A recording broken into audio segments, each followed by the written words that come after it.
Black Star Network is here. Oh, no punches! I'm real revolutionary right now. Support this man, Black Media. He makes sure that our stories are told.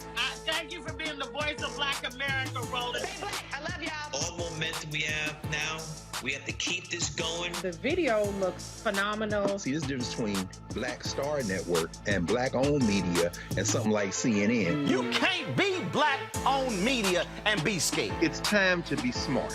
Bring your eyeballs home. You dig?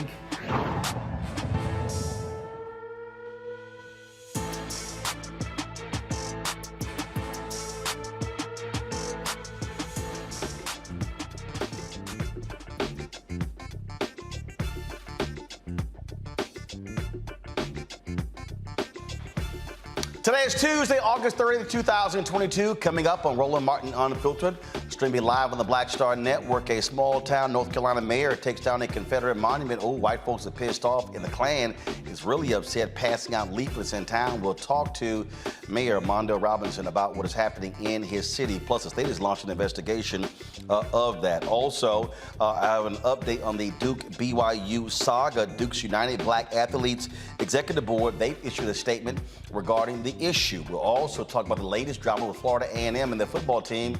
The lawyer for a top player says that he was misadvised by administrators on what classes to take.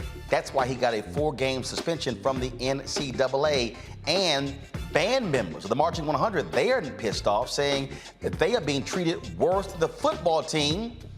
Wait till I tell you about them taking 13-hour bus rides, having to eat cold meals, and not even being able to shower after games. Yeah, I don't know what's happening down in Tallahassee.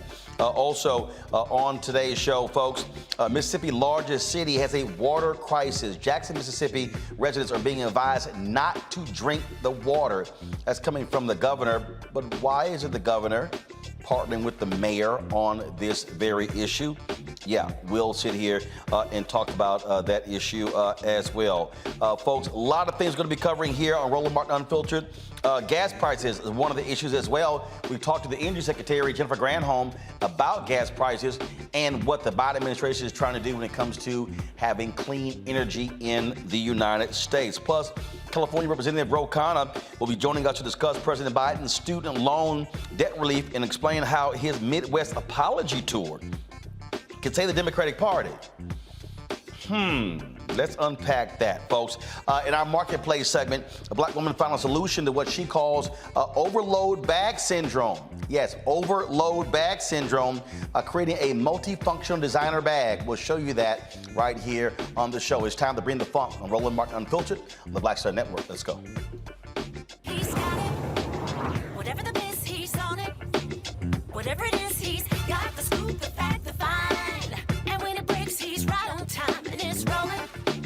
Best believe he's knowing. Putting it down from sports to news to politics. With entertainment just for kicks, he's rolling. It's on Go Roll, y'all. It's Roland Martin, yeah. Rolling with Roland now. He's funk, he's fresh, he's real, the best, you know he's Roland Martin now.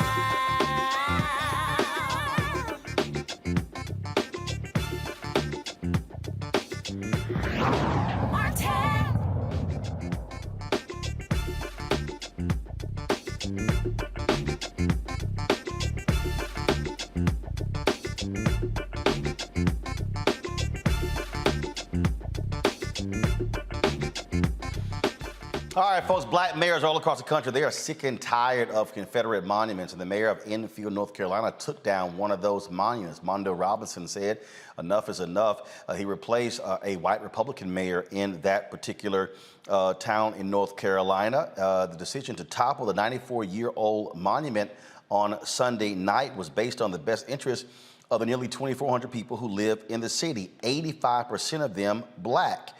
This is what happened.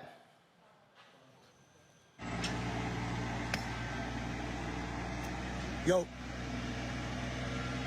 it's time for this monument to come down. People voted. I tried with a hammer. That wasn't enough. So now here come the tractors. Drive it down. Yes, sirs. Yes, sirs. Yes, sirs. Death to the Confederacy around here. Push that little one over too, bro. All of it. Not in my town, not on my watch. Not in my town, not on my watch. Not in my town, not on my watch. All right, folks, as a result of that, white racists were not happy. They began to post these notes all around town. Not happy at all. It says, white people of Enfield, you have let a nigger, their word, tyrant, stomp on your white heritage. What will you do? Don't let them get away with anything. Loyal White Knights, the 24/7 phone number as well. Listen to their podcast and their phone number for them to call in. Joining us now is the mayor of Enfield, North Carolina, Mondale Robinson. Glad to have you back on the show, Mondale. So folks have not been, the white folks, they have not been happy with you. Look, the same thing happened in Birmingham. Randall Woodfin took a monument down there. You had Stephen Reed in Montgomery, Alabama did the exact same thing. And so, I mean, look, you have these places, these majority black cities where they have been forced to keep these monuments up by Republican legislatures. Yeah, it's good to see you, Ro. I hope you had a good vacation, brother. Here's the problem for me. This monument has stood since 1928 in that park, and in my entire life, and I'm only 43 years old, that park was called the White Folk Park. It wasn't too recently till it got a name, Randolph Park. Everybody in Enfield know that park as the White Folk Park because black people first were not allowed there. When they were, that monument was at, a water fountain was added on that monument that said white folk only. Later in the years, after it was placed there, they etched on the back some ode to other wars. But the main purpose of that Confederate monument, my man, was to remind black people that the Confederacy was still alive. And this is some of the sentiments we've received, not just that leaflet that you saw from the Klan, but some of the emails I've been receiving from white residents and also white people all over this country about the invisible empire and how black people need to understand that the Confederacy has never died and will never die. And I mean, you know, for me, it was a no-brainer. My dad suffers because he was the son of a sharecropper. My grandfather died not even being able to walk. My mother has memories of being sprayed with water hose. And I, you know, deal with PTSD that's definitely associated with the epigenetics. And that PTSD was every time I saw that Confederate monument on the front of that statue, I felt some type of way. This park is less than a block away from my house. And it had to go. So, you know, I'm not going to sit around and talk about it. I'm just going to do it. And whatever the legislature want to do, whatever the SBI want to do, we can deal with that when it's time to deal with that. Now, is there a state law in North Carolina that prohibits Confederate monuments from being taken down or removed without approval from them? So this is the tricky part. There is a statute that was passed 2015 and modified in 2017 in North Carolina that says the state cannot move, remove, you can't permanently move or remove statues that are odes to veterans or that are murals to veterans. But that's if the state own it. There are some exceptions if it's personally owned by a private group like the Daughters of Confederacy, or if it's property of a town or a city, the state does not want you moving those monuments. But my board voted 4-1 to remove it, so I did that, knowing that we had exceptions. There are exceptions for moving monuments if it poses a public safety or a risk to the public health. And I feel like black children seeing this monument in the front of swing sets at a park is definitely a threat to their personhood. And I felt that's enough grounds to take it down the way I took it down. And so with this, with that particular statute, in the case of Alabama, there's a fine. There were people who stepped up, paid the fine in Birmingham, paid the fine in Montgomery, and they moved on. What are the repercussions you might face in North Carolina? So here's the tricky part. The SBI is doing the investigation, but when they interviewed me, they told me they were doing the investigation on behalf of Halifax County, the county where Enfield is. The problem with that is there's no client. I mean, there's no plaintiff in this case because the SBI was talking to me about destruction of property, personal property. Well, my town owns that property. So I don't know what destruction they're talking about. Because Infield is not going to press charges against me. The call to the SBI was actually done by Infield's police chief because he felt like he didn't like the way I took it down. But he's not a voting member of our board. Our board had already decided that it was going to go. And I told the board to save the town money, I'll take it down myself. And I did just that. So whatever the repercussions is, if it's a fine, if it's a charge, we're going to carry on doing what we do, Roland. You know that. Totally understand. Mondo Robinson, we surely appreciate it. Thanks a lot. Indeed. All right, I'm going to bring in my panel right now. Dr. Mustafa Santiago Ali, former senior advisor for environmental justice at the EPA. Teresa Lundy, principal founder, TML Communications. Demario Solomon Simmons, civil rights attorney, founder, Justice for Greenwood, will be joining us a little later in the show. Look, here's the whole deal here, Teresa. You've got these Republicans who are defenders of the Confederacy. They do not like when black folks exert their power. They want to control these cities. Now, Republicans love talking about local control, except when black people are in charge. You're absolutely right. But even the basis of what the Confederacy stood for was about controlling slavery, controlling the rule of law of which black people were enlisted in. And so, as we think about what the Civil War looked like and, what they were fighting for, part of it was the moral sense of slavery.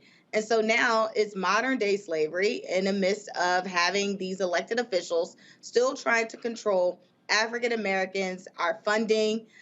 They come with different laws and, also just try to matriculate different things that really don't have a hold on some of our communities. So it's definitely important that we start to understand and what it looks like, and also the senders of these messages who say they fight against slavery, but yet we keep seeing time and time again when their claws actually hang out for this. And the thing here, Mustafa, it is simple. These Republicans do not want black folks determining their own fate. They want to force black residents and black elected officials to have to keep these Confederate monuments. They want to keep the Confederacy alive, and that is today's Republican Party in Mississippi, in Alabama, in South Carolina, in Georgia, in Arkansas. We could go on and on and on. It is in the South. Yeah, my grandmother says you have power unless you give it away. So we're utilizing our power. We're utilizing our power to make sure that monuments of hate no longer have fertile ground in the 21st century. And we also understand that these monuments of hate also have traumatic impacts in our and on our lives. And we are no longer going to carry that trauma by allowing these types of things to be placed and to be viewed inside of our communities. So I'm very, very happy that the mayor moved forward in the way that he did and the decisiveness of the way that he did. And I hope that all of us will also back him up. If there's a fine, we should make sure that the money is raised in a matter of minutes to make sure that that's taken care of. I just get a kick out of the folks, again, who do all they can to defend this nonsense. All right, folks, got to go to a break. We come back on Roland Martin Unfiltered. We'll talk about President Joe Biden challenging Republicans, saying, how in the hell y'all pro-law enforcement, but y'all pro-insurrection? Is the president finally getting tough on Republicans as we head to the midterm elections? We'll discuss that next. You're watching Roland Martin Unfiltered on the Black Star Network. Don't forget to download the Black Star Network app, available on all platforms: Apple phone, Android phone, Apple TV, Android TV, Roku, Amazon Fire TV, Xbox One, Samsung Smart TV. By joining our Bring the Funk fan club. Our goal is, again, folks, we need to get $100,000 this month from our fan base. We are at about 85,000. So if you can send your check and money orders to P.O. Box 57196, Washington, D.C. 20037-0196. Cash App is $RM Unfiltered. PayPal is R Martin Unfiltered. Venmo is RM Unfiltered. Zelle is Roland at RolandSMartin.com. Roland at RolandMartinUnfiltered.com. We'll be right back.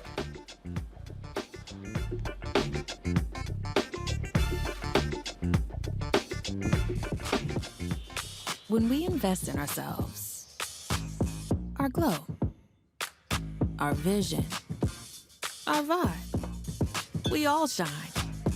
Together, we are black beyond measure. hatred on the streets, a horrific scene, a white nationalist rally that descended into deadly violence. White people are losing their damn minds.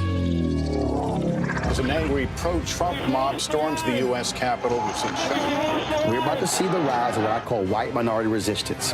We have seen white folks in this country who simply cannot tolerate black folks voting. I think what we're seeing is the inevitable result of violent denial. This is part of American history. Every time that people of color have made progress, whether real or symbolic, there has been what Carol Anderson at Emory University calls white rage as a backlash. This is the rise of the Proud Boys and the Boogaloo Boys. America, there's going to be more of this. Here's all the Proud Boys, guys. This country is getting increasingly racist in its behaviors and its attitudes because of the fear of white people. The fear that they're taking our jobs, they're taking our resources, they're taking our women. This is white fear.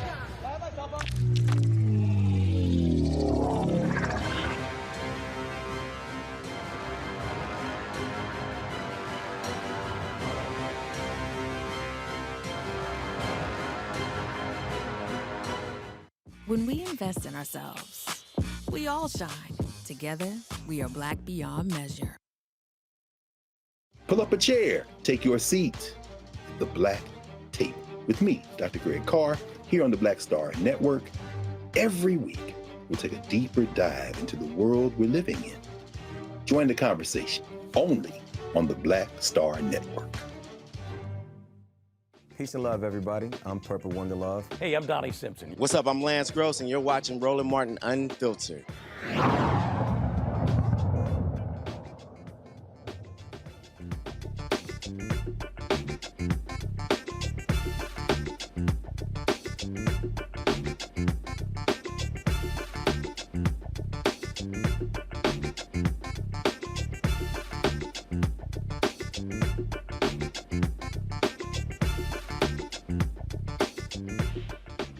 Folks, in the state capital of Mississippi, Jackson, thousands are without water. The governor is telling them, don't drink it, use bottled water. This has been a fundamental problem for quite some time in Jackson, Mississippi. The mayor, Chokwe Lumumba, declared a water system emergency. He says complications from the Pearl River flooding caused a massive pump failure at the water treatment plant. The governor, Tate Reeves, issued this warning. Please stay safe. Do not drink the water. In too many cases, it is raw water from the reservoir being pushed through the pipes. Be smart. Protect yourself. Protect your family. Preserve water and look out for your fellow man and look out for your neighbors. Reeves said the cause of the problem is unknown. The city-run water treatment plant has been poorly operated and understaffed for years. When the governor made that announcement, the mayor was not there. Joining us now, Jackson, Mississippi council member and Alpha man, Brian Grizzell, who represents Ward 4. Glad to have you here, Frat. First and foremost, Mississippi got more than $400 million in infrastructure money last year. Where in the hell did the money go? It was supposed to be specifically for pipes and water treatment facilities. You know, I believe that that's a really good question because to date, the city of Jackson has not received the bulk of that money. We received one tranche, I think roughly about $4 to $4 million, and the state is opening a program September 1, which will allow them to allow us to apply for a match of those funds. The infrastructure statewide is very antiquated, and we need help. And so the issue in the city of Jackson is actually more than 30 years old. It's just come to a head. And the divestment in the city of Jackson has been extremely, extremely egregious. And so we need all the help that we can get. We're still trying to find that money, and we're trying to pinch pennies to do what we can to bring clean drinking water to the citizens of Jackson. The thing here is that the governor is trying to blame incompetence in Jackson, but it's also, this is the state capital. So the state also has a responsibility here, correct? Absolutely. In fact, when we issued our legislative asks this past legislative session, we didn't get a dime. And so again, we were left out basically to fend for ourselves and to move monies around necessary to try to make amends.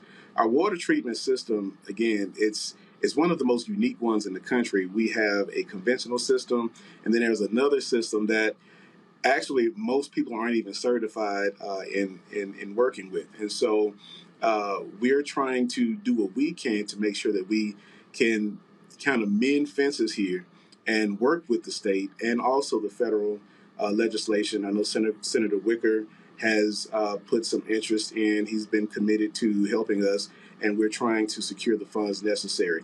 At the end of the day, we're going to need a new plant. But right now, we just want to get clean drinking water to our citizens. You got schools that are virtual as a result of this. Folks are having to bottle water. What is the city and the state doing? Are they bringing in bottled water, or residents having to force to spend their own money? And has the city suspended folks paying their water bills? So as there's kind of been a mixture. For the longest time, the city has taken donations and also purchased water for citizens. Yesterday, the state came in with aid to bring in bottled water.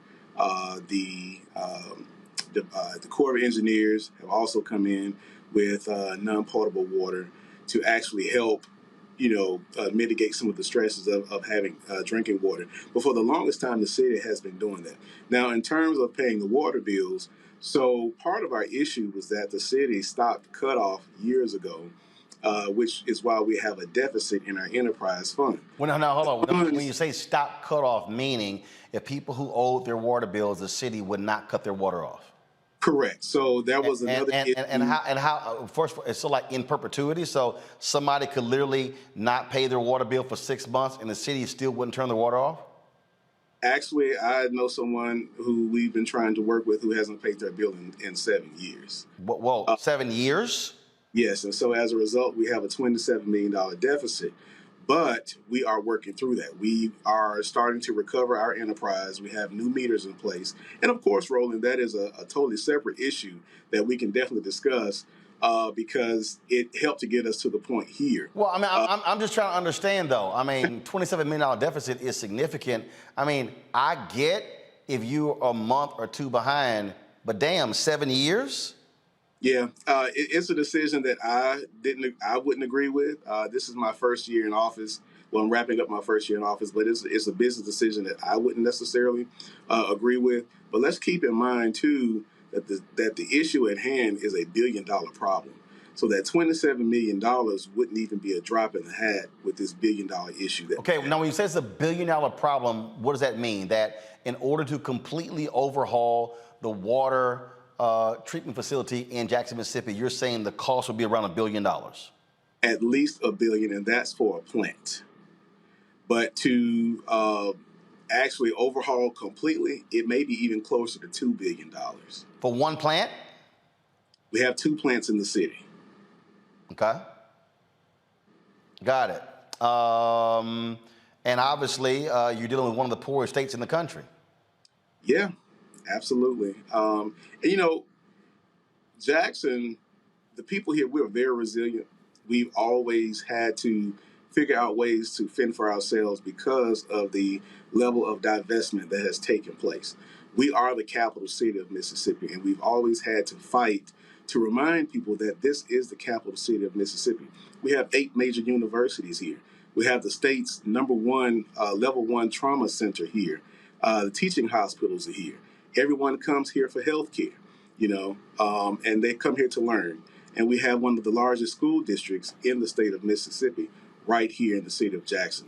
And so a lot of other areas, of course, a lot of resources end up in these other areas, and we've just been basically drained dry of a lot of resources. But we continue to fight for our fair share, and we continue to make do with what we have. All right, Councilman Grizzell, Jackson, Mississippi, we surely appreciate it. Thanks a lot. Thank you. Mustafa, I want to start with you. I mean, this is what we're talking about when the president passed the massive infrastructure bill. Republicans fought it, although they love the money, and then taking credit for it. And this is what happens in America. I say this all the time. Americans, whether you're on the city level, county level, state level, federal level, we wait for stuff to break, and then we go, oh, you know what? We might want to go ahead and fix that now. I mean, the idea of being ahead of the curve is just lost because everything in this country is, oh, that's going to cost too much. until it completely breaks down. When it breaks, it costs us twice as much, sometimes 3-4 times as much. So let's be clear about what's going on in Jackson. You know, when you look at Mississippi, we know the long history of racism, and that racism actually making its way into policy and the disinvestments that have happened in a number of Black towns and cities across Mississippi. Now, Mississippi's not the only place. We also know that dollars have been sitting in something called the State Revolving Loan Fund. So the feds send money to the states, and then the governor or a commission determines the areas that they are going to then invest dollars in. And we know that there have been a number of governors across the South who have refused to move forward on those water infrastructure dollars that are so critical. Now, one of the things that we should do is for the loan programs, we got to make sure that they are, at a place where those cities that are having challenges can actually, utilize those dollars. But the other part of it is we also got to continue to expand out the grants so that people don't have to pay those dollars back, even when they're low interest loans. So the reality of the situation is across the South, we've had those governors that refuse to make the investments to build infrastructure or rebuild infrastructure. And then in some places, deal with the crumbling infrastructure that's going on. Teresa, I'm going to go back to what I said when it came to Confederate monuments. You have these Republican legislatures, Republican governors who want to bleed Democrat cities, Black cities. They want to force them to fend for themselves. You're absolutely right. And this is a prime example. I think, when we had the American Rescue Act plan where they announced millions of dollars were going into states, I'm really looking for the governor here. I was looking for, some statements, some operational plan to actually help this city out of this strategy with the funds that they received. There's no reason why, we're still, just putting Band-Aids on this situation when clearly there's a problem. When people and businesses and communities are flooded, that ultimately has other repercussions. And I'm not sure why on the federal side, it's the funds aren't matriculating, and also on the state level, why the funds aren't being given to the states so they can actually have that forward thinking. It shouldn't have taken an election year in order for it to probably change, because these people need it right now. DeMario, when we talk about again, we just one thing after another, and again, we can go from city to city and we see this. We see environmental racism. We see the lack of building. We see folks wait until bridges collapse, then go, oh, let's fix it. Then they say, oh, well, we got schools and other buildings, and it's one thing after another. This nation just doesn't give a damn about infrastructure, because everything is, it's going to cost so much money. Yet it's amazing how we can find money to give the military 40 and 50 billion more than even asked for, more than in the Biden budget. How we keep spending money there. If you want to understand a country's priorities, look at where they spend their money, and then they say, well, we don't have any money to fix it. But then again, when something collapses, people die. Folks can't go to work. And look, we talk about water here. Look what happened in Flint. There are people in Flint, Michigan, who lost children because of the infected water. There are individuals there whose generational lines are going to be impacted because of the lead poisoning that is in their bodies. Folks are going to be monitored for the next 30 years. You're now talking about that's now in the DNA of folks. So people may think, okay, yeah, it's water, but something as basic and fundamental as water has generational impact when your systems get destroyed and the people are infected as a result. Hey, man, good to see everybody tonight. A few things. Number one, yes, it is water, and that's the most basic element of life. You have to have water to drink, to bathe in, to sustain life. And when you're talking about even utilizing bottled water, that is not a solution. I mean, you know how many bottles of water it takes to fill up a tub? I mean, you're talking about 100 bottles of water. So that's number one. This is a massive issue. Number two, Roland, I think we want to continue to reiterate what you said off the top. This is a systematic disinvestment into Black-led and or Black majority cities. This is purposeful. They want this to happen to Jackson. They don't care that this is happening to Jackson, because although we're looking at some white people on this video. Jackson is a majority black city, and it's ran by majority black politicians, including their very progressive, the mayor. So they want to see the systematic failure. These things do not happen in suburban America. These things do not happen in white communities. This is in black communities. This is a direct result of Reaganomics. This is a direct result of how Republicans hate public services. They hate public services because that means that black people may have some equitable portion of it. So instead of letting us get an equitable portion of it, they'd rather just destroy everything. And the third thing I want to say here is this is directly tied to a court case that just happened last week, where the Fifth Circuit upheld a Jim Crow era voting law out of Mississippi. Because Mississippi, the thing they care about most is not football, is not water treatment plants. It is about oppressing white black people and making sure black people have the worst lives possible. So this is the outgrowth of those three things. Folks, I talked today with Energy Secretary Jennifer Granholm, not only about gas prices, but also about improving the nation's infrastructure when it comes to energy. Here's our conversation. Today, then, a few months ago with the drop in gas prices, I filled up my Navigator last night, and it was, I think it was $3.86, which is a lot better than when it was $5. Right. And you got a Navigator. You were paying a lot of money to fill that up. I know. I got a lot of people and a lot of TV gear. Yeah, well, the good news is that really this has been dropping every day practically for the past 11 weeks. And it's because the president decided that he was going to release 1 million barrels a day from our strategic petroleum reserve, which of course we've got millions of barrels there in case of an emergency.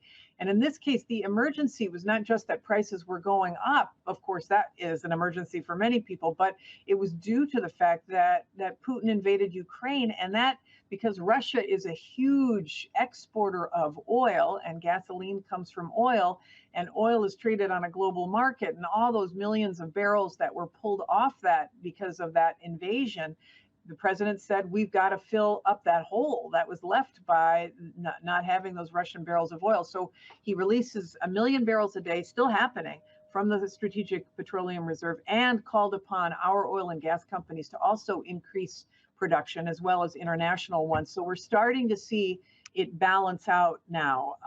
And the release from the Strategic Petroleum Reserve will probably will stop in October. And our Energy and Information Administration projects that where we're at right now is probably where we're going to be through the end of the year. How do you respond when your Republican critics say that President Biden has made it harder to produce gas in the United States? We've fallen behind other countries. Yet when I talk to environmentalists, they say there are thousands of permits that oil companies are not taking advantage of. Yeah, in fact, that is definitely true. Lots of acres that are not being used. But here's the thing is that we will be at record levels of oil production next year. So the fact that the notion that the Biden administration is somehow stopping production is just not accurate. I think that was an argument they may have waged 6 months ago, but they know that that's not true. I haven't been hearing that lately because, in fact, we have been exporting and extracting all manner of oil and natural gas as well. We are at record levels of exporting of natural gas. But I will say this, Roland, what's really important is that the president recognizes we're in this moment right now where supply did not meet demand. Demand was going up, supply was not there, and that's why he wanted to increase supply.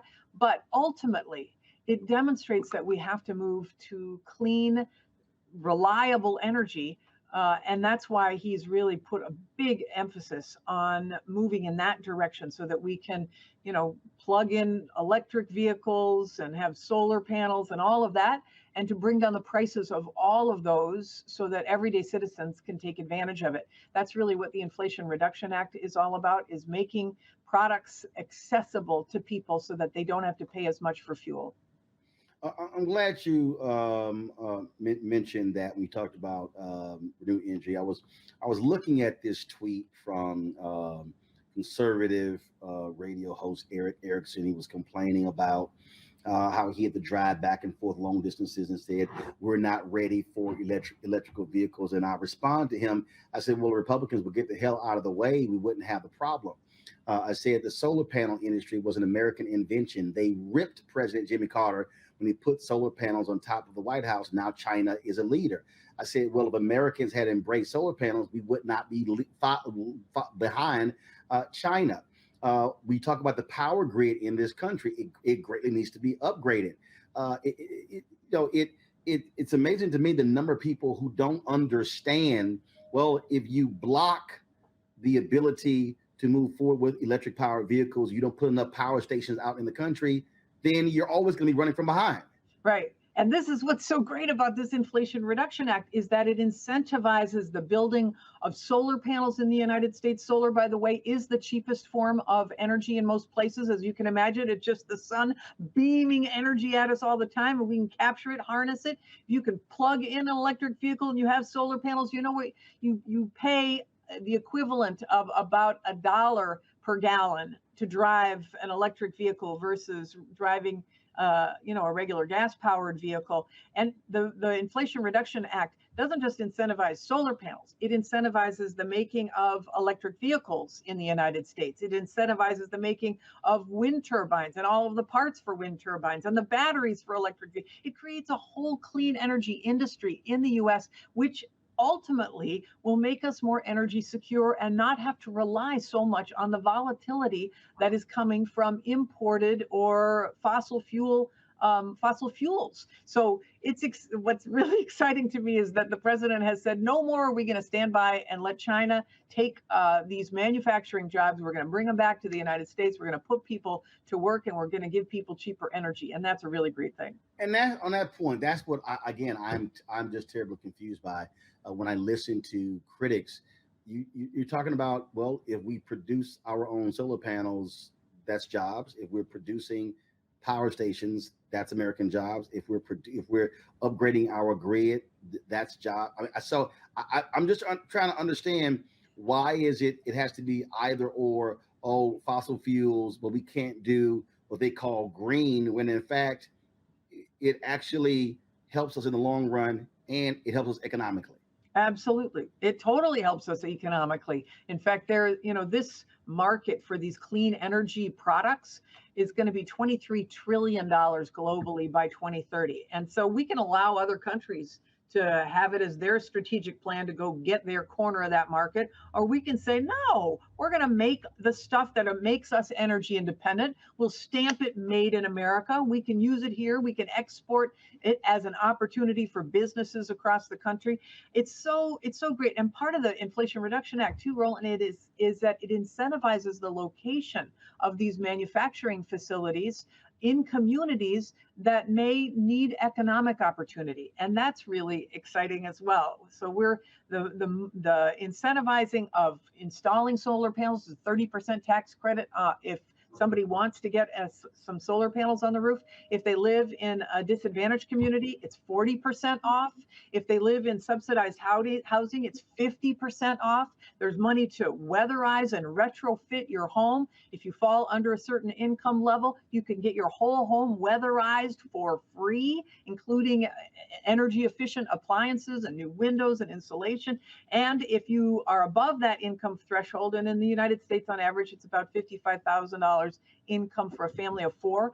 But if you are above that income threshold, then there's still incentives for you to be able to get rebates on electric heat pumps, for example, energy efficient appliances. So there's so much in this to love that brings down the price for everyday citizens, but also incentivize the manufacture of it in the United States. Gotta love it. Indeed. Well, look, we certainly appreciate it. And what I hope is that message is really gets out to the Black community, especially through Black-owned media. And so, we've been one of the folks on the forefronts of pushing to ensure that Black-owned media gets those federal government advertising dollars, because our community needs to hear that consistently, because we absolutely need it when you look at environmental racism and how we are impacted by the high cost of energy. Absolutely, absolutely, and there's there's money in there for environmental justice communities too, specifically targeted. There's just so much that's really great to create justice, and I'm super glad that you're having me on so that I could talk about it too. Well, I appreciate it. Look forward to having you back. Thanks a bunch. All right, see ya. Be well. Mustafa, I want to start with you. Look, this is not a sexy topic for some people, but people have to understand, just like I was talking about with water, electricity is a fundamental need in this country. This is a Reuters story from May 12, 2022.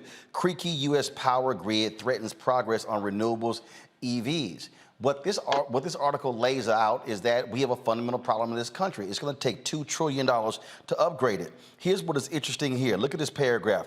The decrepit power infrastructure of the world's largest economy is among the biggest obstacles to expand clean energy and combating climate change on the ambitious schedule laid out by U.S. President Joe Biden.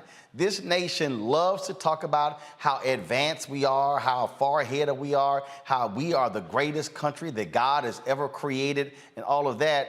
Yet folk in this country won't even do what's right to get the damn electrical grid. And people don't even understand that. We have these 7 regional grids.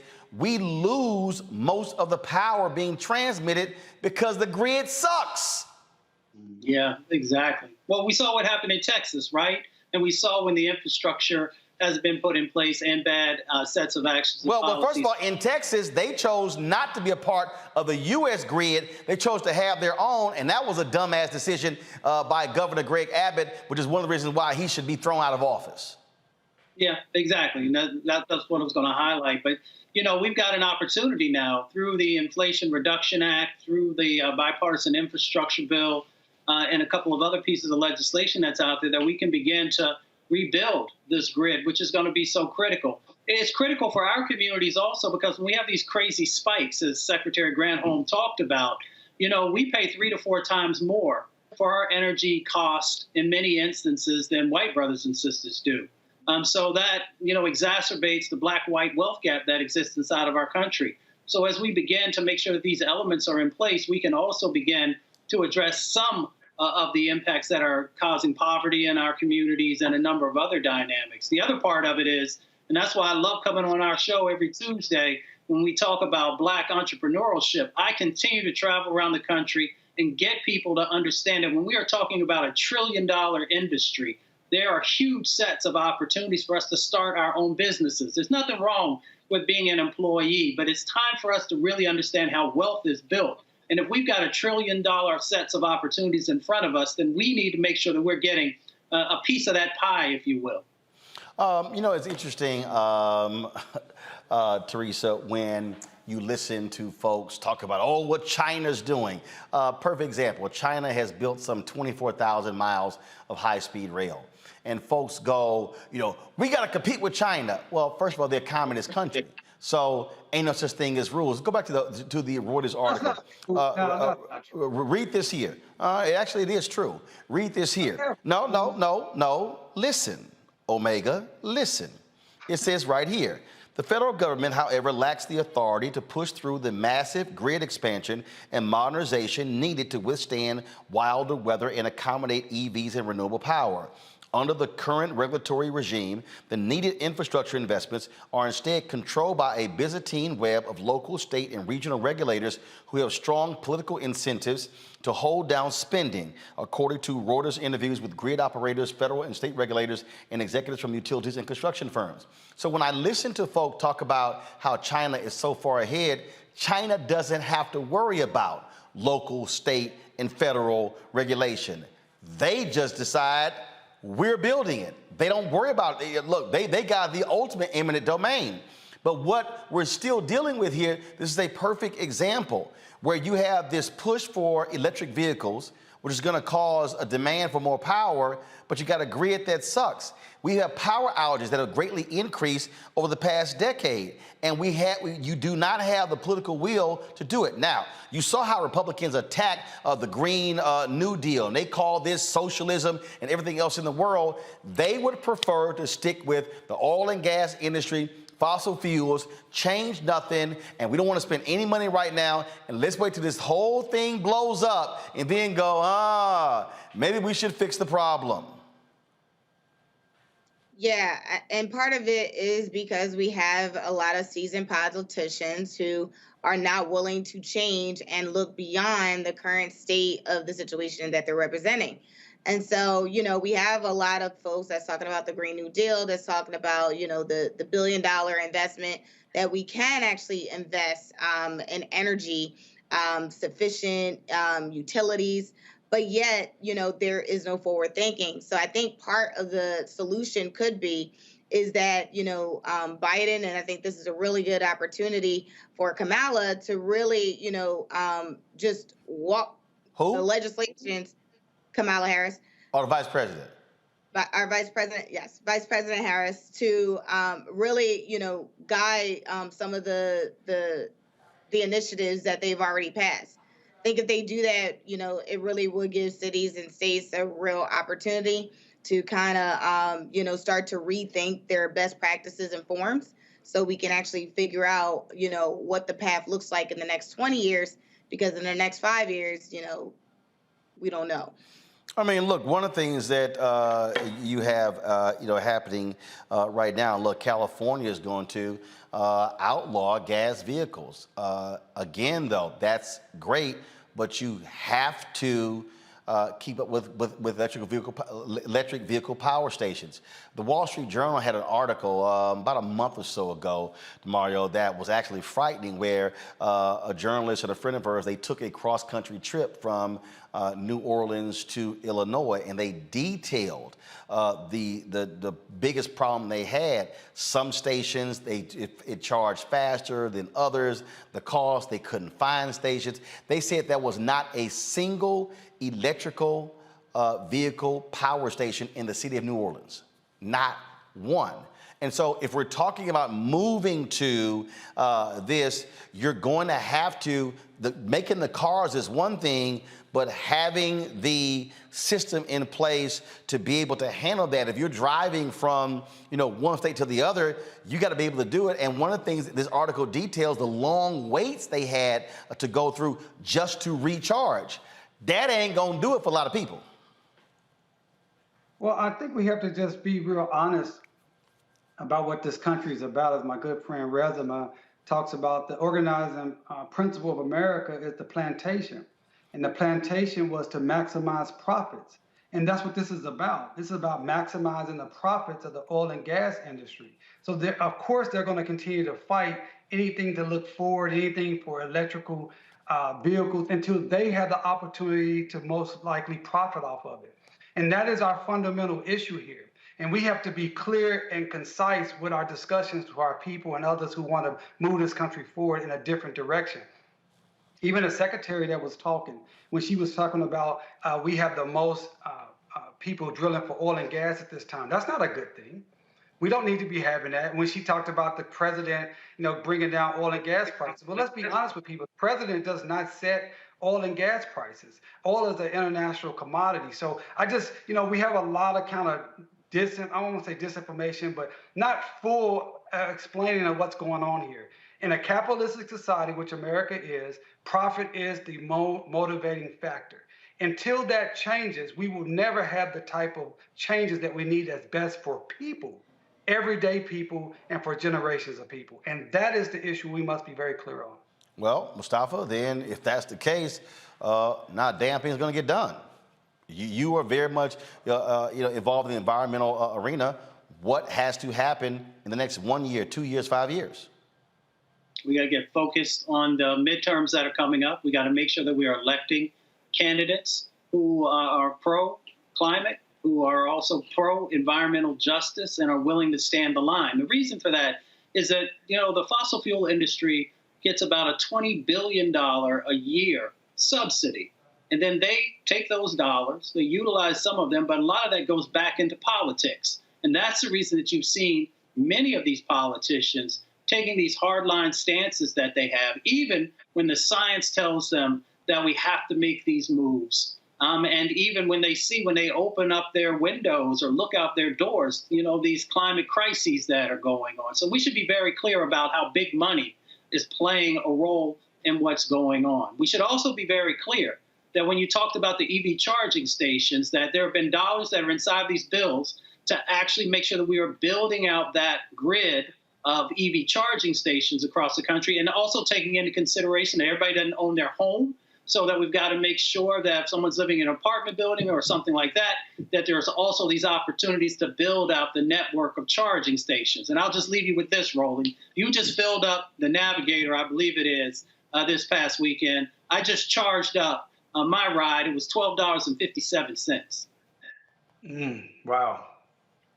How many miles you get to your ride? Probably about 275.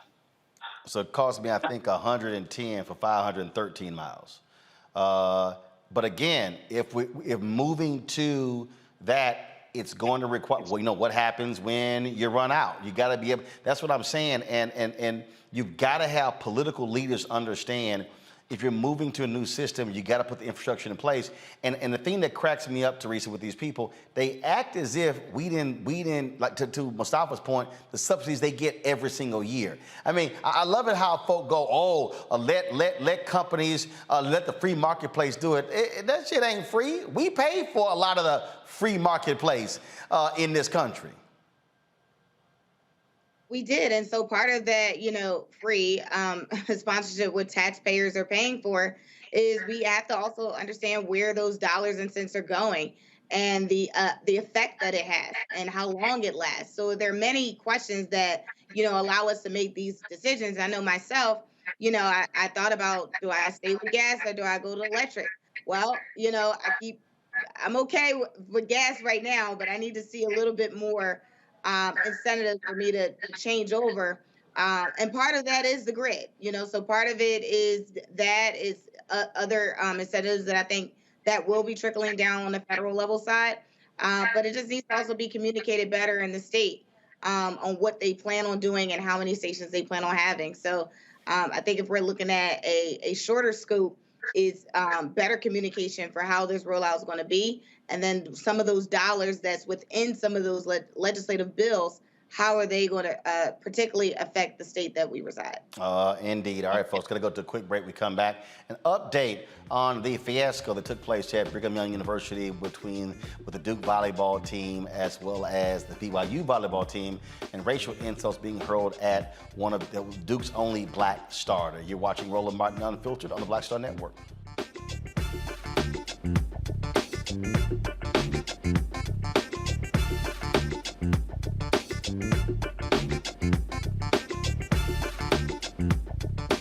When we invest in ourselves, we're investing in what's next for all of us. Growing, creating, making moves that move us all forward. Together, we are Black beyond measure. On a next A Balanced Life with me, Dr. Jackie, our kids are going back to school. After 2 years of disruption, thanks to COVID, are we ready? How to help them to prepare, and what are the warning signs that our children are showing us? Social, emotional, physical. All of these stressors and anxieties will be impacting our children. They'll be facing new challenges, anxieties, and emotions, and the adults in their lives need to figure out how to pull themselves together so that our kids will be able to do the same. Adults need to be paying closer attention now more so than ever. This generation who feels like they're unguided, we need to provide that guidance. That's next on A Balanced Life with me, Dr. Jackie, here at Black Star Network. When we invest in ourselves, our glow, our vision, our vibe, we all shine. Together, we are Black beyond measure. We're all impacted by the culture, whether we know it or not. From politics to music and entertainment, it's a huge part of our lives, and we're going to talk about it every day right here on The Culture with me, Faraji Muhammad, only on the Black Star Network.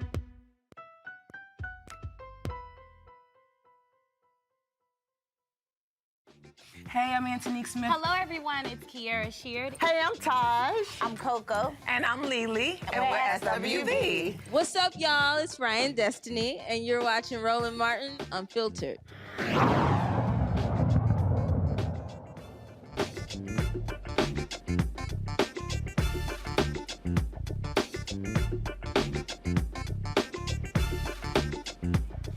All right, folks, we shared with you the story of Rachel Richardson, the lone black starter on the Duke University volleyball team who was on the receiving end of racial slurs when Duke and BYU played in Provo, Utah on Friday. The BYU athletic director issued a statement, spoke to the crowd, also apologized to her as well as to Duke.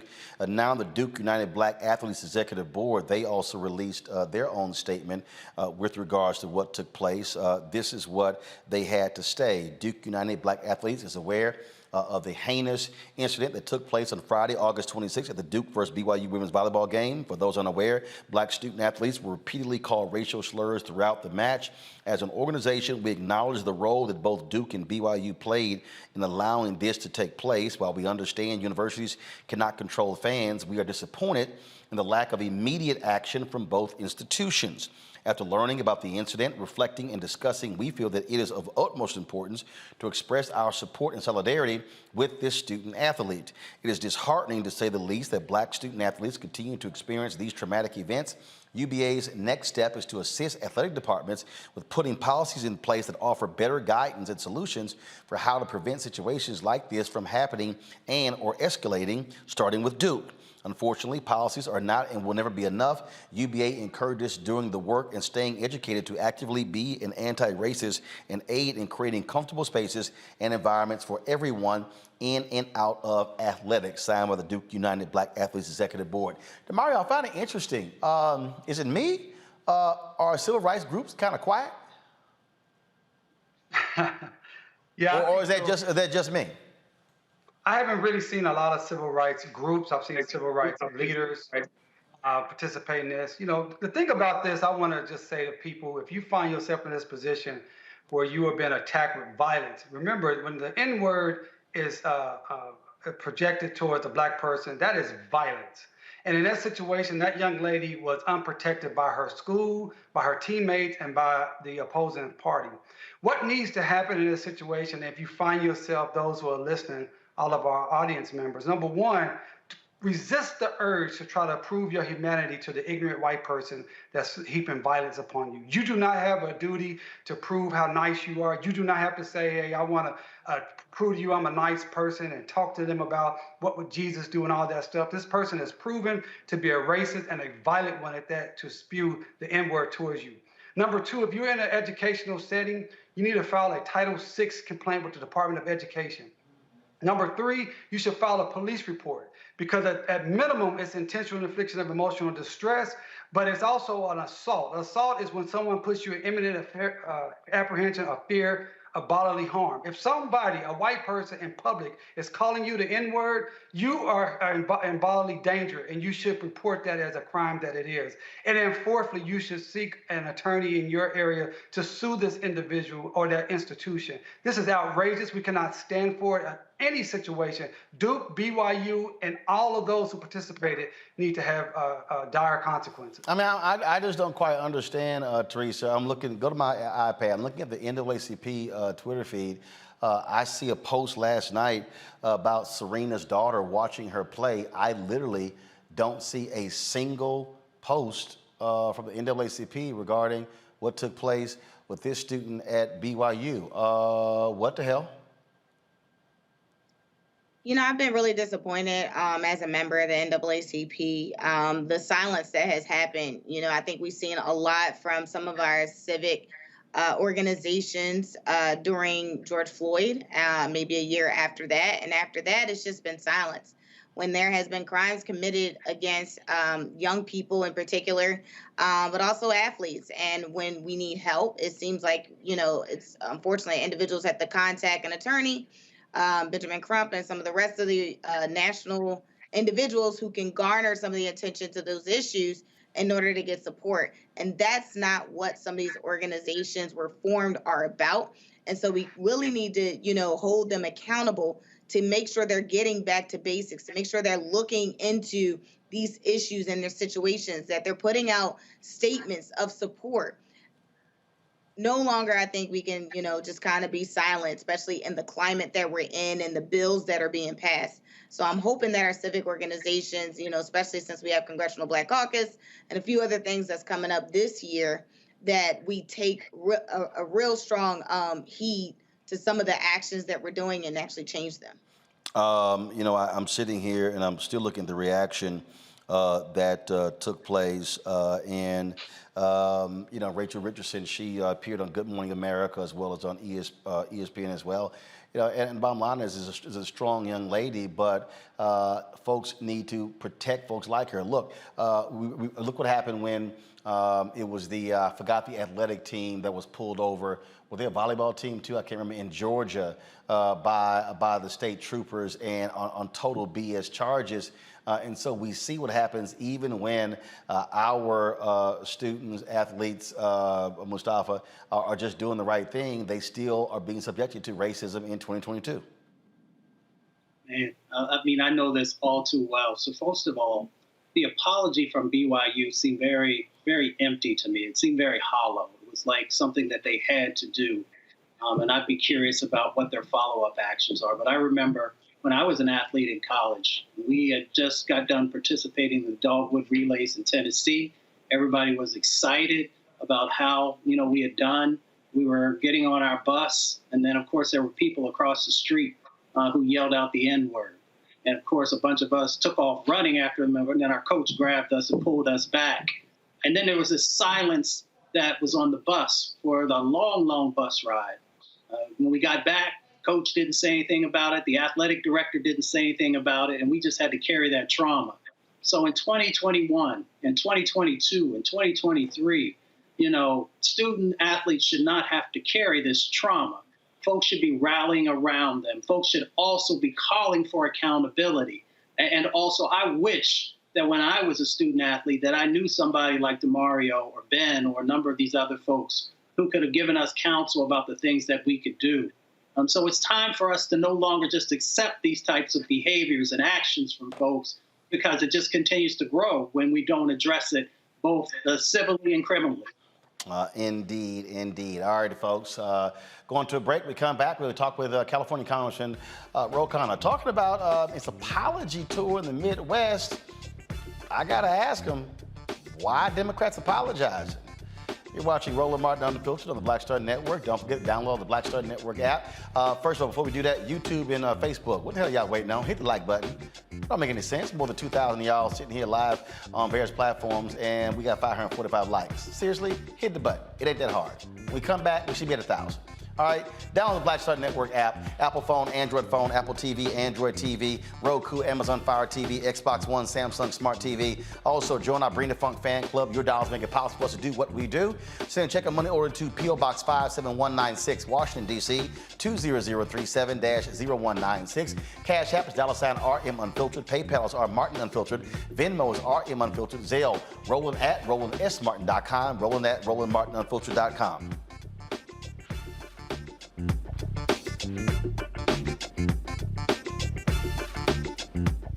When we invest in ourselves, we all shine. Together, we are black beyond measure. Don't you think it's time to get wealthy? I'm Deborah Owens, America's Wealth Coach, and my new show on the Black Star Network focuses on the things your financial advisor or bank isn't telling you. So watch Get Wealthy on the Black Star Network.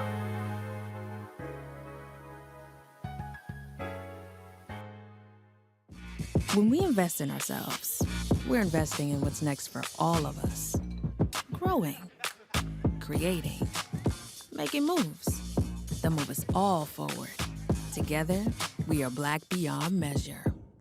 When you talk about blackness and what happens in black culture, we're about covering these things that matter to us, speaking to our issues and concerns. This is a genuine people-powered movement. There's a lot of stuff that we're not getting. You get it, and you spread the word. We wish to plead our own cause.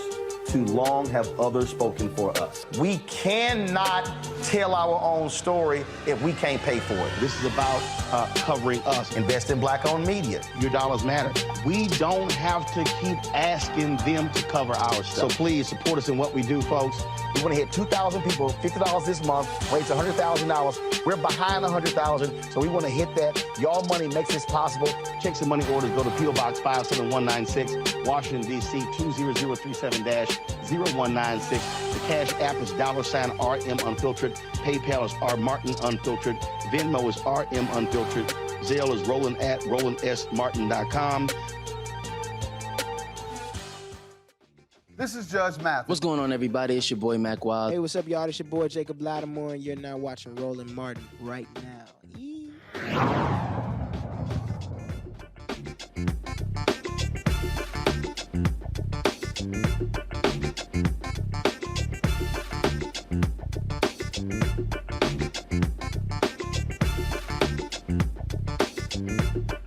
You look at politics, Democrats have been losing significant support in the Midwest among white voters. They've been holding steady when it comes to black voters. Whenever you hear the phrases, the working class, they ain't talking about black people.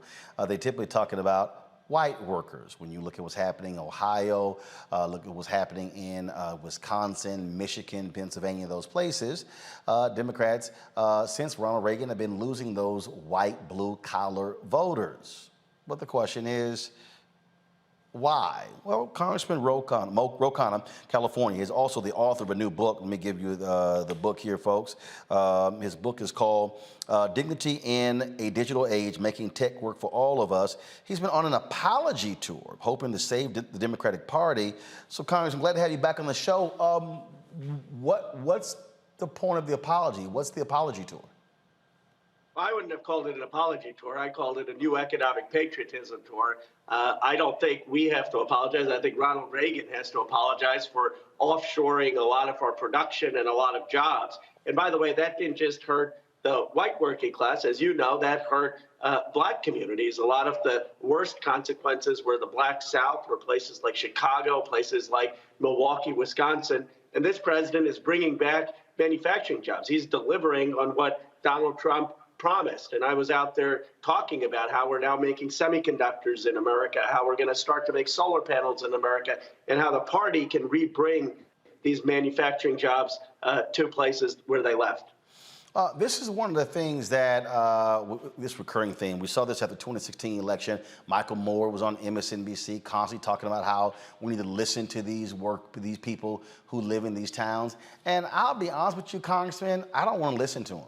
You got folks who are living in towns that are 90, 95% white, that are small towns. They're still trying to hold on to 1950, 1960 America. They don't necessarily believe in diversity.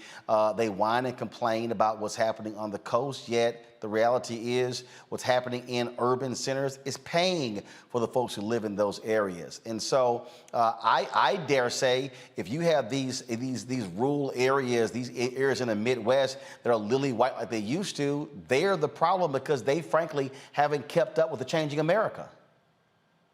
Well, but this is not just a problem in white towns. I mean, I was in Chicago. I talked to a steel worker, African-American steel worker, who's 45 years old. He said that when he was growing up, folks there made $30 an hour.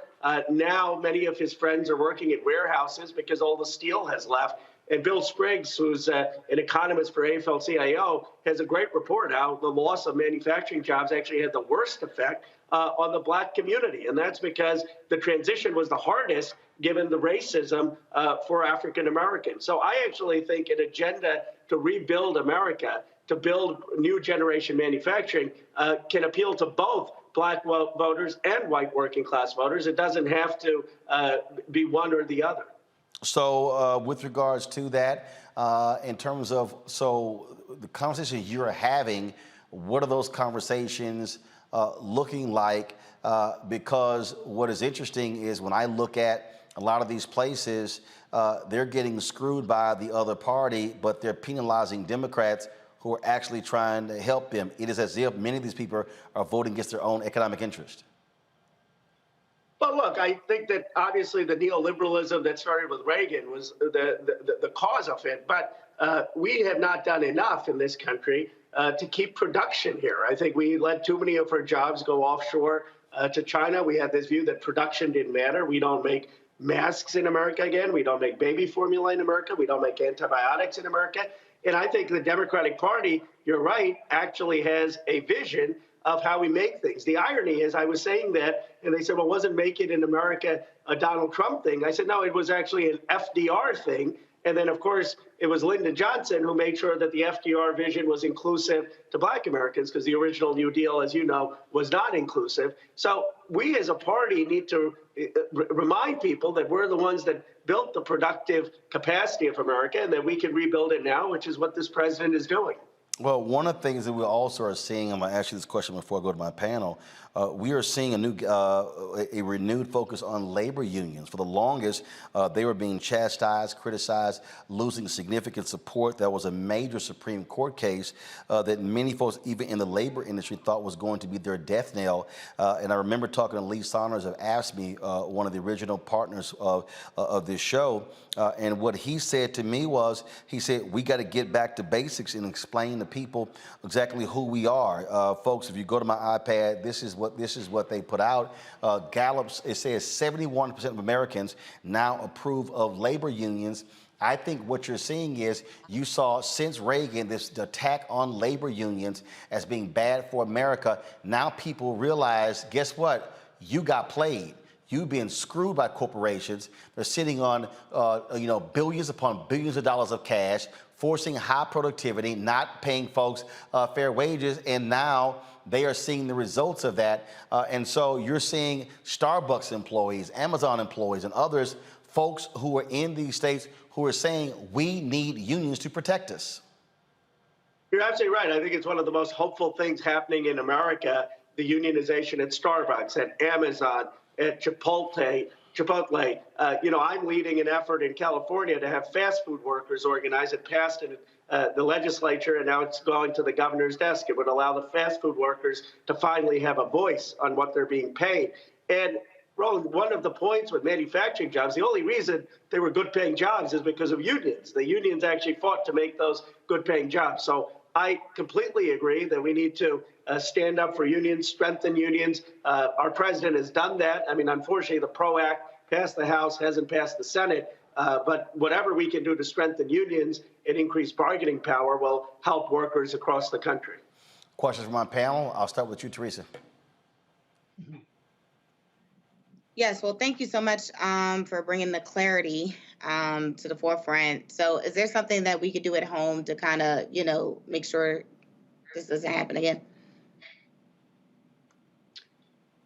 Well, what we need to do, I think, is have massive investment in next generation industry, and to make sure that that's happening in all different parts of the country. Yes, in the Midwest, but also in the Black South, also in Latino communities, and have next generation technology investment with workers, and also making sure that they have access to technology. One of the things that I often talk about is the racial wealth gap will not be solved if we continue to have a racial wealth generation gap. And sitting in Silicon Valley, where we've got $10 trillion of market cap, Apple, Google, Intel, Yahoo, Cisco, and seeing, frankly, the exclusion of Black entrepreneurs, Black venture capitalists, Black leaders, there should be outcry over that. And I've been to particularly the Black South, where you have the gathering spot in Atlanta, you have this ambition, you have hunger, and we're not doing enough of a job of getting those folks the opportunities. I've tried to partner with tech companies and HBCUs. It's just scratching the surface. But I think we have to be far more intentional on giving people the opportunities for the next technology innovation and new manufacturing jobs. Mustafa. Yeah, Representative Khanna, thank you for the work that you do. Follow lots of it, engage with you on some things. I'm curious, how do we make sure that there's real accountability and intentionality, both, in the new clean economy and some of the other parts of the economy that are going to be needed moving forward? So whether we're looking at the Bipartisan Infrastructure Bill, the CHIPS Act, or most recently the Inflation Reduction Act, we know that race was not allowed to be used as a criteria for some of the investments. So are there some steps, ideas, strategies that you have in making sure that the places that have been disinvested in now will actually have a fair shot. Yes, I think race should be a criteria. It was in the House version of what we passed. I mean, you look at Mayor Jackson and what he did in Atlanta, and partly that was because he had public funding supporting businesses. And we in the federal government spend about $80 billion on technology. Not much of that is going to Black entrepreneurs, Black vendors. And so our original view with this CHIPS and Science Act that passed out of the House said it not only had to be geographically diverse, it also had to be diverse in terms of racial communities. I regret that the Senate version, what ultimately passed, did not have some of those criteria. I think it's for the administration at Commerce to make sure that when people are applying for that funding, that the racial composition is factored in because too many communities are excluded from a lot of that funding. DeMario. Yeah, Representative, good to see you. I just want to tell you I appreciate all the work you've done on behalf of my community here in Tulsa with the Tulsa race massacre. I know you did a lot of work with my good mentee, Tyrone Billingsley, so I appreciate He's brilliant. Yeah, absolutely he is. And I just want to, a couple of things I want to talk about.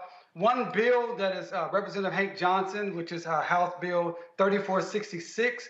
It is to be able to people to move forward to get justice for the Tulsa race massacre. I hope you'll get your staff to look at that bill. We'd love to see you as a co-sponsor on that bill.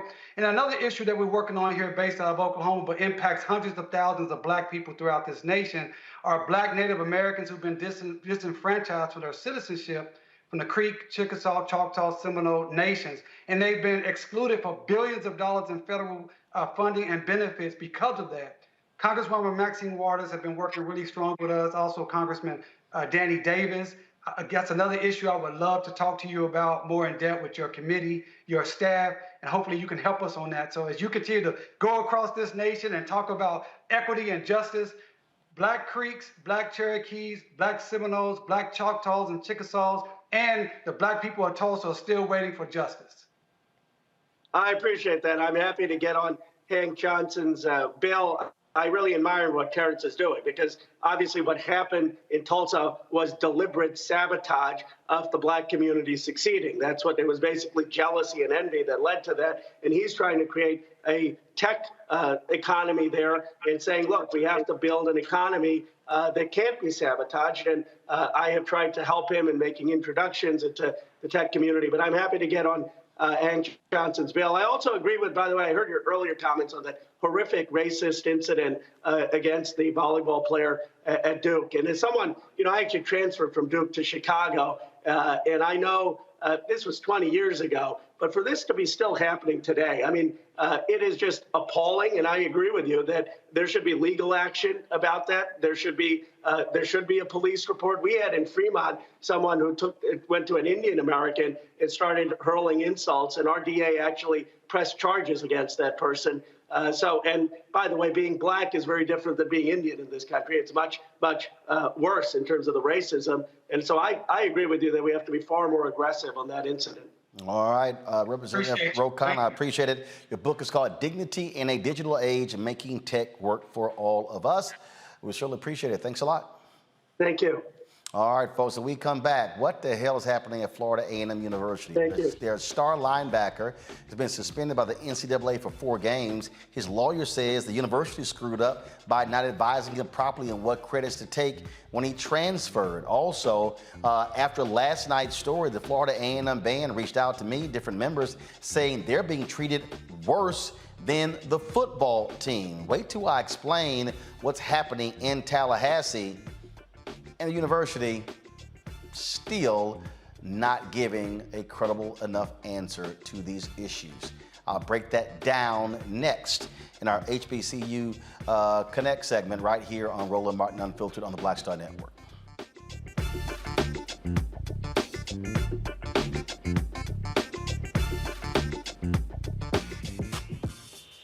When we invest in ourselves, our glow, our vision, our vibe, we all shine.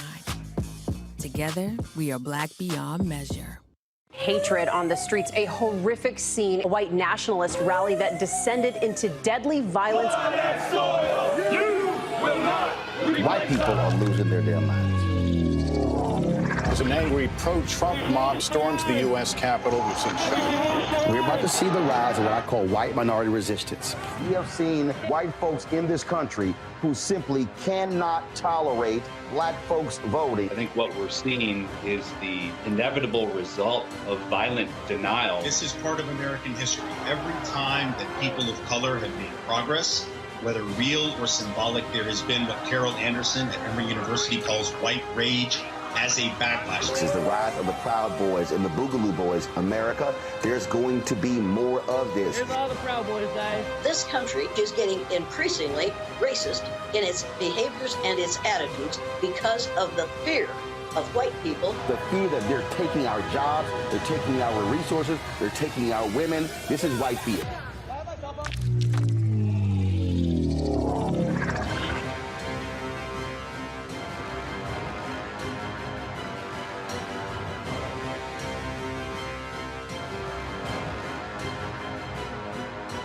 When we invest in ourselves, we all shine. Together, we are Black beyond measure. Next on A Balanced Life with me, Dr. Jackie, the great resignation is upon us. Yes, it's real. People, young and old, are evaluating their lives and making some determinations whether to stay or to go. But before you take the leap, you need to examine your motives and make a plan. It's not so much about doing this thing or starting this business or, leaving where you are to do something different. It's about getting in touch with you. How to make change while also keeping balance. Here on the next A Balanced Life with me, Dr. Jackie, on Black Star Network. Hi, my name is LaToya Luckett. Yo, it's your man Deion Cole from Blackish, and you're watching Roland Martin, Unfiltered. Stay woke.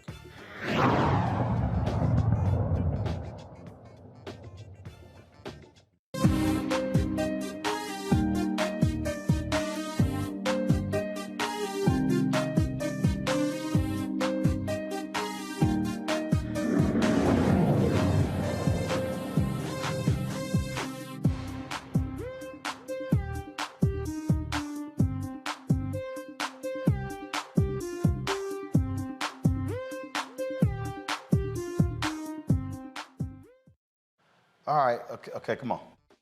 I don't know what.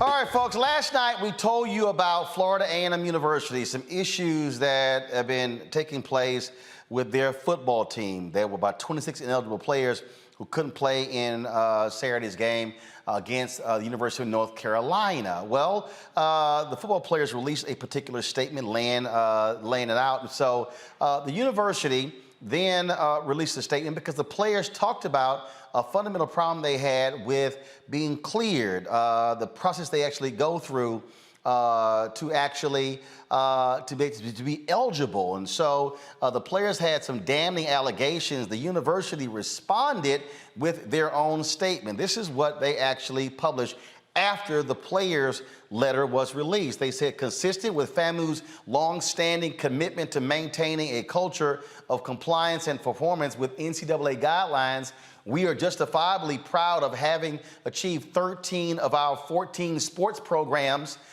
fully meeting the academic progress rate requirements per the NCAA's November 2021 APR report, in spite of rumors and misinformation to the contrary.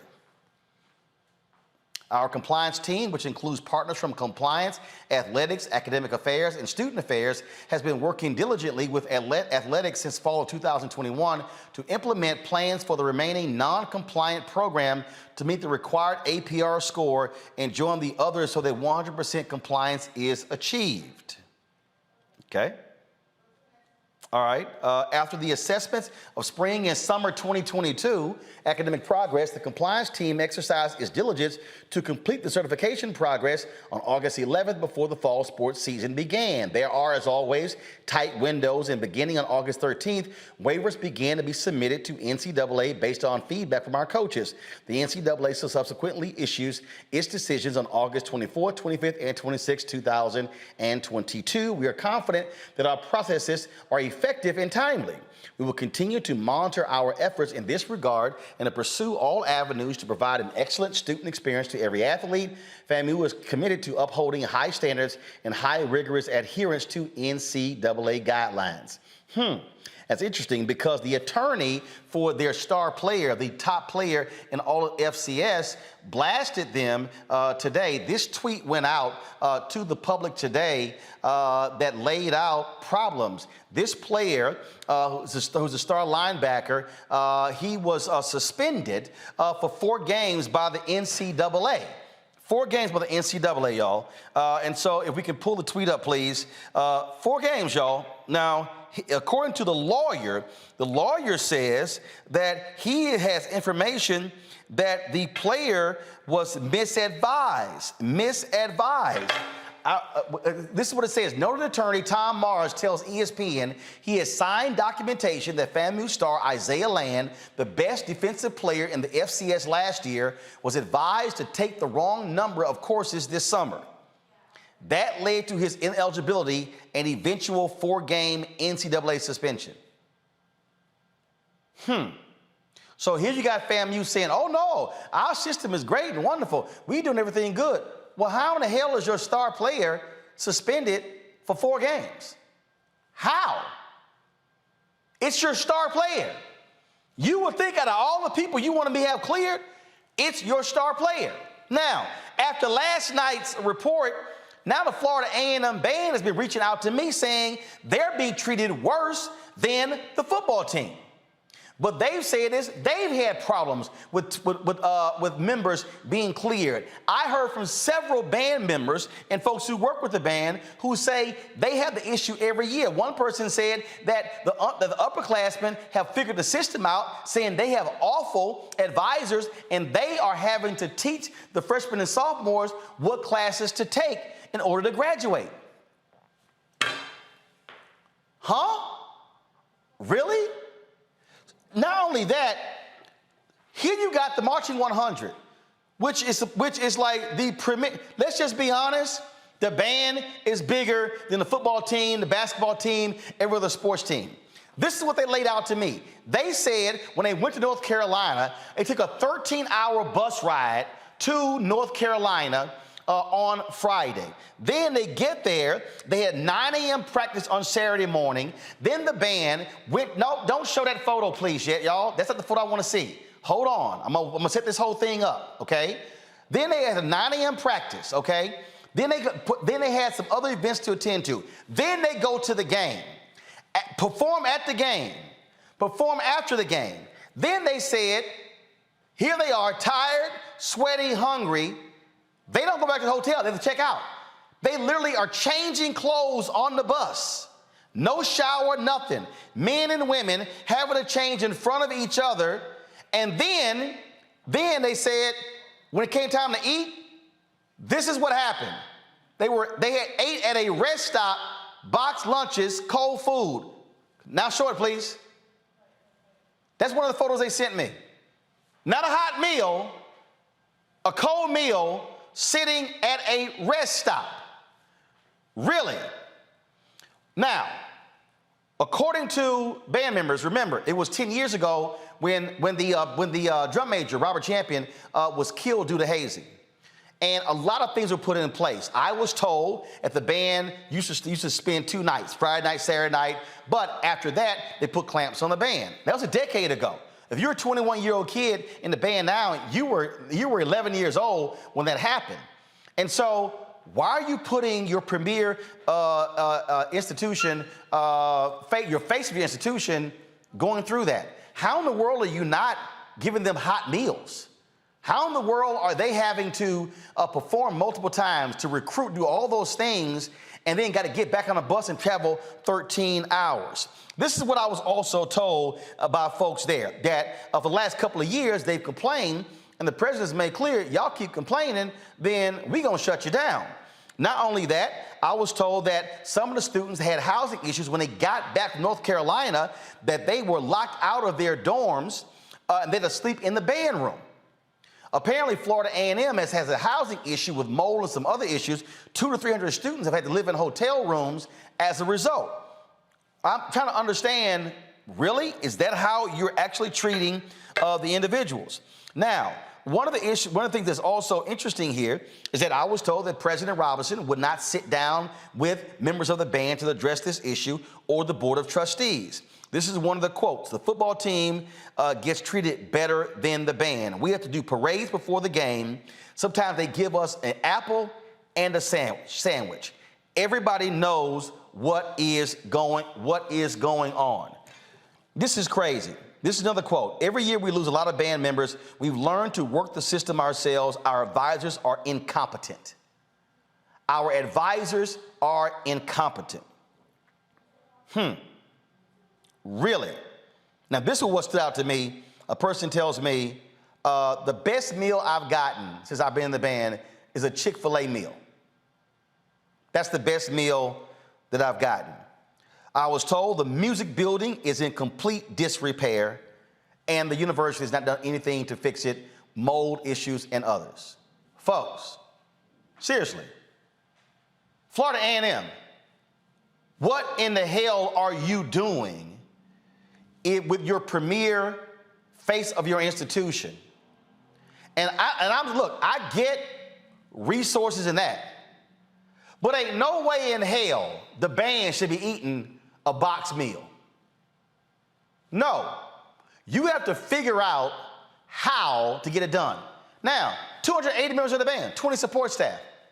When they tell me that you have women who have monthly periods and they don't have any privacy, they can't even deal with their own issues, and they got to figure it out in terms of going to bathrooms and stuff. How in the world are you running a band like this? President Robinson and your administration, and we've invited them on the show, and they politely declined. We also called the Board of Trustees. They declined. We also called Congresswoman Frederica Wilson and Congressman Al Lawson's office as well. But I'm telling you right now, somebody at Florida A&M needs to step the hell up and answer to what is going on. Are you having these fundamental problems with your football team? Are you having the problems with your band? How in the world is the lawyer for this player saying he has documentation? He was simply given the wrong advice. What the hell kind of counselors do you have where you give your star player the wrong advice? How many people do you have handling, giving the advice to the players? One? I was told the band has one person who deals with them when it comes to their classes. One person dealing with 300 people on what classes to take? I'm thoroughly confused. Now, I've already got some people hitting me up saying, oh man, you know, ain't our dirty laundry. Guess what? If your shit wasn't dirty, it wouldn't be aired. And so what I'm sick and tired of black people acting as if we can't demand more of HBCUs, of black churches, of black organizations, or we would say, oh man, we shouldn't talk about it. No, if you take care of your damn business, we would not be talking about you this way. We'll be talking about the good things that you're doing and what is happening. We have got to stop trying to gloss over bullshit by saying, oh, but look at the great things that we do. No, take care of this. There is no way in the world the Marching 100 should be eating box lunches. There's no way in the world you should be in the band and you're performing all damn day on Saturday and you're going here and here and here and go to the game, heavy uniforms, and you can't even take a shower. Who the hell wants to be funky as hell riding a damn bus for 13 hours? Are you serious? No.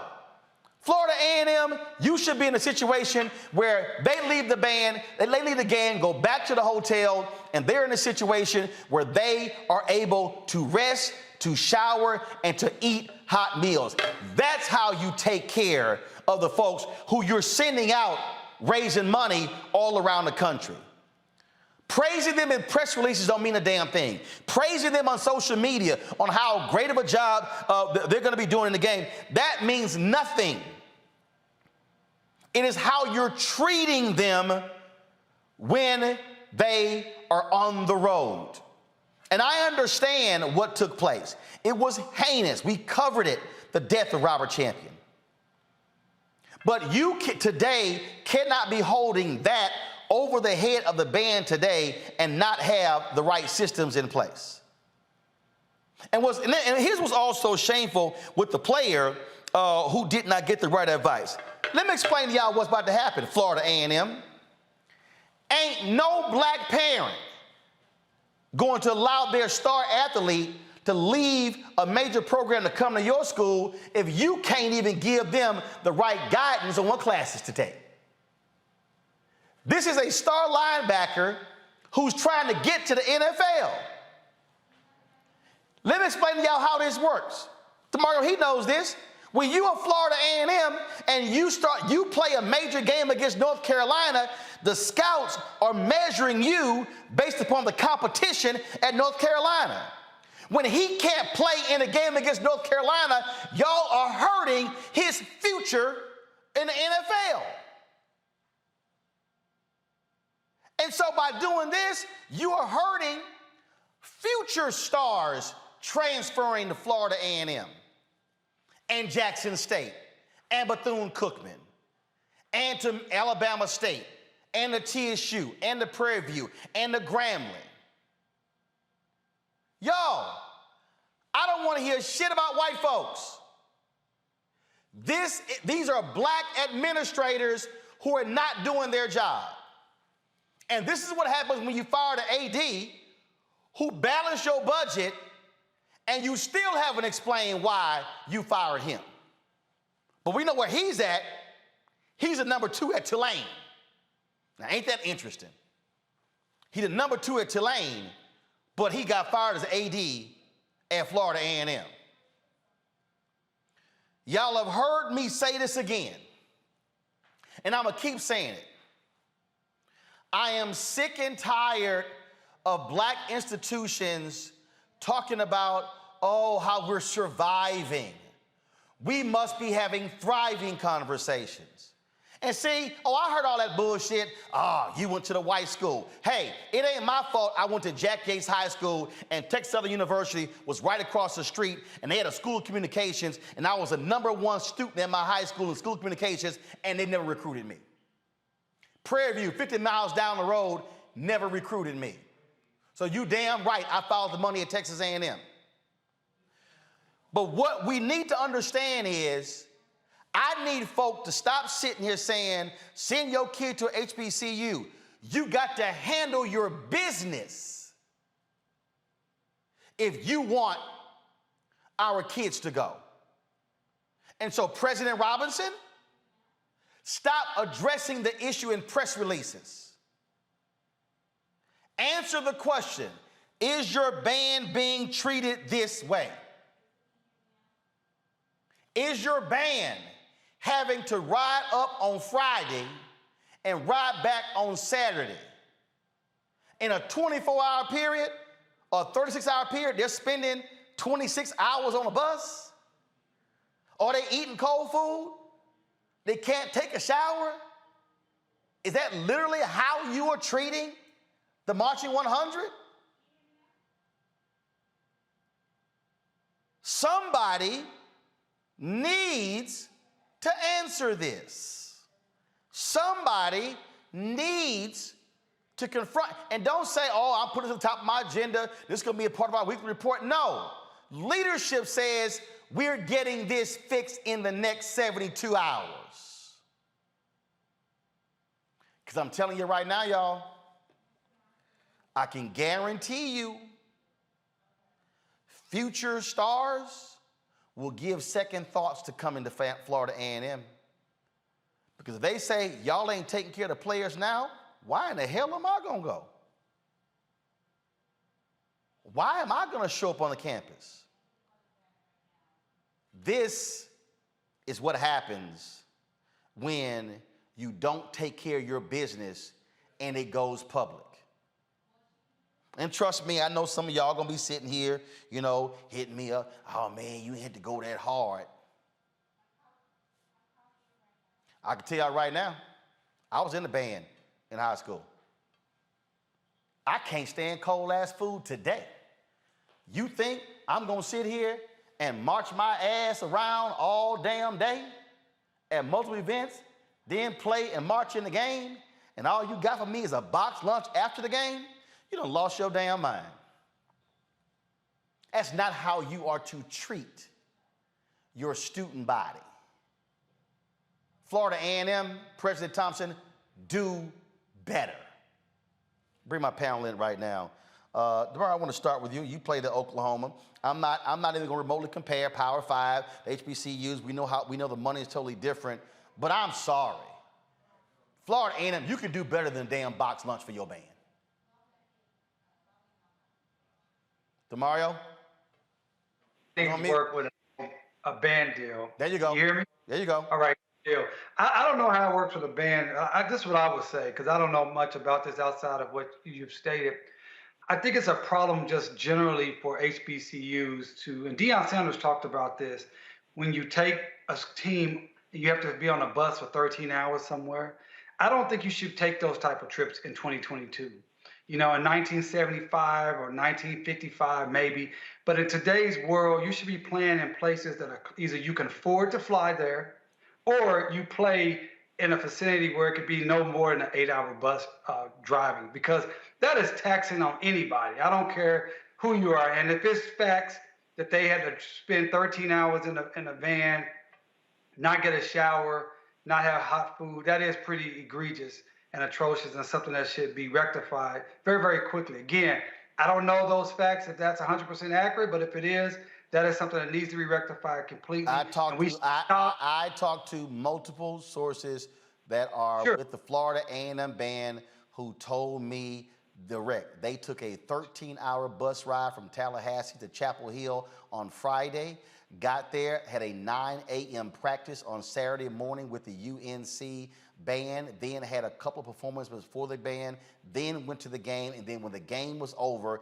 they had to then board the buses, undress on the bus out of their band uniforms into their other clothes, and then they took a 13-hour ride back home. So what I was going to say, with all of those facts, I think Florida A&M, not only are they going to be reeling from what you stated tonight, but they may have some legal issues. So, I like to talk about the legal issues. I mean, you may have some Title IX issues because you having these females have to be dressed in front of males and vice versa. You can have some negligent issues. People could get sick by that type of activity. And so I think they have a lot of things that they need to pull together their full leadership team, the executive team, sit down and get this issue rectified. Period, point blank. It should not be the same thing for next weekend wherever they go play. That's number one. Number two, I don't think any HBCU should be playing these games where you're going, you don't have the proper resources. You're going to go to a big Power 5 school. Your team is going to get embarrassed and slaughtered on the field. And then your support staff have to be on the buses for 12, 14, 16 hours. That sounds like a bad high school scenario back when I played, and I graduated high school in 1994. So I hope this gets rectified both from a political standpoint, a practical standpoint, and from a legal standpoint. Look, the thing for me here, Mustafa, and again, it trips me out when people say, man, you should be bringing this stuff up. Well, don't screw it up. The reality is, this is what Ida B. Wells said, the way to right wrongs is to turn the light of truth upon them. That's the whole point. This is called light. Yeah. My daddy used to say, don't tell me you love me, show me you love me. You show me you love me by investing in me. So when we're talking about these student athletes, and the band members, are you willing to put the infrastructure and the systems in place to make sure that I stay in compliance and make sure that I have the classes that I need, because I am your ambassador. I am the one that many community members engage with and see. So if you love me, then invest in me. Invest in also making sure that you see my humanity and that you're willing to make sure that I have the sustenance that's necessary for me to be able to operate on a high level. That's both if I'm an athlete or if I'm in the band. So it sounds like, the FAMU has some significant work that they need to do in making the investments to show that they truly love both the band members and their athletes. And look, this is the video right here. The band put up. This is the video on their channel, and you see this. These are the buses they're riding in, and I get it. You're riding those buses. Let me show you at the top of the video. And look, I get it. But the bottom line is this here, man. Look, you are taxing these students. Right. That's the thing that people need to understand. And see, we know. Those of us who've spoken on the campuses of HBCUs, we know how much time they put in. The folks told me in the band, they told me point blank that we have to recruit. We recruit when we go to these places. They send us, they say we might come into a city as a battle of the bands on Friday night. We get to the hotel at 1 o'clock in the morning. We got to be early to be dressed to get to the events. We might have 2 or 3 events in a particular day. Plus the game. And so this is the thing here. And here's a perfect example. This right here was a Pepsi ad. Where the band was in the ad. I dare ask the question: how much was FAMU paid for that ad? Was it fair market value? Okay, I saw the FAMU band in Louis Vuitton fashion show. I wonder how much that multi-billion-dollar company paid for them. This is what I'm saying, and y'all have heard me say this, and I'm gonna say this over and over again, and I'm gonna say it loud and clear. I have seen some awful negotiation deals from HBCUs. Why? Because they have people negotiating the deals who don't know a damn thing about negotiating, who know nothing about sports rights, who know nothing about media rights, and guess what? They getting screwed in these bad deals. And what I'm saying is, if this is supposed to be your premier institution, you take care of your premier institution. That's what you need to do. And so President Robinson, they've told me, they've said you won't meet with them. The president of FAMU, this is what they told me. I was told point blank today that the band building is in disrepair, that there's mold, it is dirty, it's dilapidated. The president of FAMU needs to go meet with the entire band. Not 1 or 2 students, not the drum majors, the entire band, and take their questions and listen to what they have to say. And he should do the exact same thing for the football team. That, Teresa, is leadership. And if you do that, then you don't have the football team dropping a public statement. You don't have football players hiring attorneys, and you don't have band members calling me saying, hey, Roland, can you please get this out? Because they've shut our voices down. You're absolutely right. I mean, you can only get leadership when you see it. And so half the battle is, the president did not, and his staff did not communicate effectively with their students. The students are part of the backbone of, some of these programs. They're the backbone of some of this funding. And so, I don't want to say, some of these, I was a college student myself at a HBCU school, so we don't want to say we're getting pimped out, but half the battle is, we are being used in some way to further our college education. But that doesn't mean that we should have to go through some of the nuances. It's 2022, where they're not getting some of the basics. They're not feeling like they're wanted. Half the battle is these students are going to class full time. Some of them actually have jobs and they're on the field still promoting excellence. So at the higher level, they're not giving us excellence in the executive and administrative role. then they actually need to rethink what recruitment actually looks like. And they also need to actually have a conversation with these students and say, more is coming and better, especially since there has been millions of dollars given to HBCU. This right here, this action is just unacceptable. And let me say this right here, y'all. On no job, let me say this right here. On no job would you have band starting at 9 a.m. on a Saturday, doing 2 or 3 pregame events. They're performing in the band. They essentially working. Let me use that word properly. Working 12 and 14 hours on a Saturday. And then you got to get on the bus to go back home. Nah. So FAMU president, FAMU board of regents, FAMU alumni, what y'all gonna do? And yes, all of you Florida politicians in the state legislature, what y'all gonna do to properly fund Florida A&M properly? That's the question y'all need to answer. And let me be clear, I am not scared to do another segment. I'll do a Florida A&M segment every day until we get answers. That's a promise. And any other HBCU out there, you doing students wrong, guess what? I'm gonna hit you too. Because if I don't accept less than excellent on this show, do you actually think I'm going to accept it in other black institutions? Hell to the no. We'll be back on Roland Martin Unfiltered.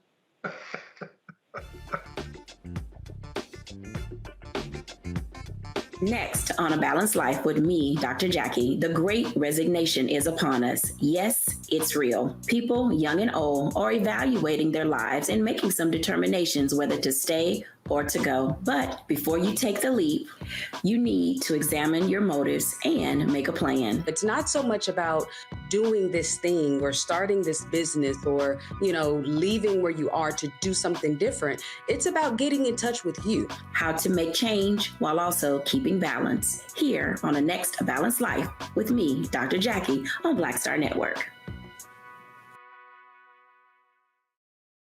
Hatred on the streets, a horrific scene, a white nationalist rally that descended into deadly violence. White people are losing their damn minds. As an angry pro-Trump mob storms the U.S. Capitol, we've seen We're about to see the rise of what I call white minority resistance. We have seen white folks in this country who simply cannot tolerate black folks voting. I think what we're seeing is the inevitable result of violent denial. This is part of American history. Every time that people of color have made progress, whether real or symbolic, there has been what Carol Anderson at Emory University calls white rage as a backlash. This is the rise of the Proud Boys and the Boogaloo Boys. America, there's going to be more of this. Here's all the Proud Boys, guys. This country is getting increasingly racist in its behaviors and its attitudes because of the fear of white people. The fear that they're taking our jobs, they're taking our resources, they're taking our women. This is white fear.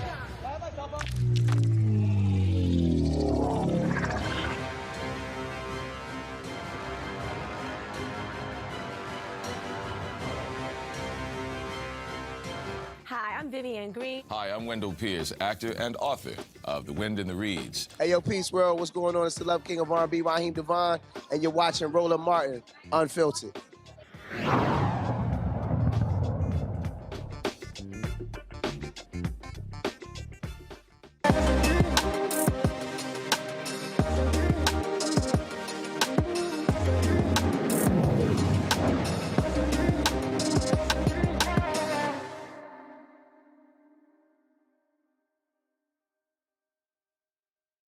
Time for our marketplace segment where we always feature various black-owned businesses on the show. And this week we are dealing with designer of a multi-use bag. Now, when it comes to these handbags and backpacks and other sort of bags, I mean, folk are spending a whole bunch of damn money on these bags. And so folks are walking around with 5, 6, 8, 10 different bags. But, fellas, we always ask the question, ladies, can y'all just have one damn bag? Just one? I'm just saying. I mean, do we have to have like literally 10, 15, 20 bags? I don't know, Teresa, how many you got? You a handbag queen, Teresa? I am. Yeah, okay, so this segment is just for you right here. And so let's talk about it right here, y'all. So here we go right here. This is the bag by our next guest we want to talk about. This is like a multi-use bag. It's called Minky Blue. The company is Minky Blue, M-I-N-K-E-E Blue. They solve what is called the overload bag syndrome by creating an organizational fashion bag for the ever-changing role of busy women. Okay, joining us right now is Cheryl Mose. She joins us from Philadelphia. Cheryl, you are the owner-creator of this? I certainly am, and let's add an inventor. I have 2 patents on that bag. All right, so how'd you arrive at this here? Were you tired of spending crazy amount of money on all them damn bags like Teresa? All the bags, and I always was carrying 2 or 3 bags, my lunch, my shoes in a plastic grocery bag, all kinds of bags. And I just wanted one bag where I could organize and separate my change of clothes, my shoes, my laptop, and my purse essentials in one bag. And so that's how I came up with Minky Blue. Okay, all right. So as I look at this bag right here, so I'm looking back here, you got like a zipper portion that's back here for you to place some stuff in. Then we got, the front here. You can slide some stuff underneath here, and then we open it up. We got another compartment that's in here. And then, all right, so what? We got a clothes bag, a shoe bag in here? What we got? No, it looks like somebody didn't take the duster bag. I'm just making sure. Okay, so then we go on the inside, and so then we got all these other little compartments in here. And so, yeah, this is like combination overnight bag and a purse. Absolutely. It's a great travel bag, a great work bag, and a weekend bag. So that little bag in the back that you pulled out is a lunch bag. It's insulated, so you can carry your lunch, your shoes, your toiletries. And then on the top of the bag, you can carry your laptop and purse essentials. Okay, and but it has a zipper right in the middle of the bag, so you can convert the bag and change it from a 2-compartment bag to just a full open tote bag. all right, so when you said your lunch compartment, come back to me. So I unzip the back right here. And Yeah, so, there's the lunch bag right there. all right, so this is the Got lunch. it. This is the lunch bag right here. Okay. Yep. And then you can when you're not carrying the lunch bag, you can put your shoes back there. Okay, especially these folks when they be going to Essence Fest, need some flats. All right, so here's the question here. But is the bag really only for women? Actually, the bag you have is for women, but I do have a gender-neutral bag, a men's bag as well. Okay, all right then. And so when did you start this? I launched in 2014, so I've been doing it for a while, and we sell all around the world, and I'm really excited to say that I'm launching in Macy's the end of October. So I'm really excited about it. How many units have you moved? We've moved about 8,000, 10,000 units. Got it. And so you're launching in Macy's in October. All right. I mean that's pretty cool. Now the construction of the bag, where are the bags made, and what's the materials? Is it the top leather, and then what's this bottom material? It's actually a vegan leather, and they are made overseas. I also have bags that are nylon and a canvas type material, so a mix of materials. Okay. All right. Let's see here. Questions. Teresa, you first. This will solve your overload bag syndrome. Well, honestly, I think this is a bag for entrepreneurs. So thank you so much for making a bag that fits me. I know when I go on TSA, they're probably going to have additional compartments to check, but I can't wait to order. So one of my questions for you is, what was, obviously, day to day, and I'm just going to say women first, we were just doing a lot. So what made you in 2014 say, this is the bag, that I'm going to create? Yeah, it was really about, I was taking the train in the city. I had my shoes in a plastic grocery bag, and I put that bag inside of my tote. I had a piece of fruit at the bottom of my bag. I had my laptop in that bag, so everything was just mixed up. And I'm looking around on the train, and I see other women carrying 2 or 3 bags. And I came up with this idea because I was like, I just wanted one bag where I could organize and separate everything in the bag and not struggle with 2 or 3 bags. And what's your website? It's minkeeblue.com, MINKEE blue. Thank you. All right, let's see here. Mustafa. Yeah, well, congratulations on all the success you've had. You know, I'm curious because I always believe to lock stuff in, and you talked a little bit about getting the patents. I believe you said 2 patents. Could you talk a little bit about the journey with that and how that helps to protect your intellectual capital as well? Excuse me. Yeah, I knew when I started this business, because the handbag industry is saturated, I wanted it to be different. And so I have a divider right in the middle of the bag that unzips to allow you to convert the bag from 1 compartment to 2.